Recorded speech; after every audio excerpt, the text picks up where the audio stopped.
This is the story of Daniel in the lion's den. Daniel was a prophet who lived in the Middle East about 600 years before Jesus. He had a gift from God to interpret dreams and prophecies.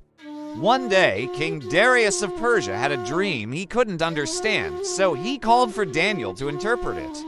But Daniel was busy praying 3 times a day, and he didn't have time to waste on a dream. So he prayed, "God, give me a sign. Show me how important this dream is." And God told him, "You are needed in the king's court." So Daniel went to the king and interpreted his dream, which predicted the rise of another empire. The king was so impressed that he made Daniel ruler over all of his possessions. But when Daniel's enemies heard that, they were jealous. They went to the king and said, "Make a decree that whoever prays to any god for 30 days, except you shall be cast into the lion's den." The decree was made, but Daniel still prayed because he always prayed 3 times a day.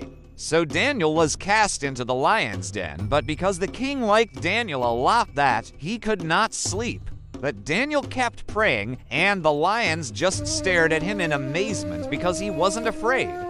After a while, one of the lions jumped up and licked his hand. Then all the lions started following him around like a pack of dogs.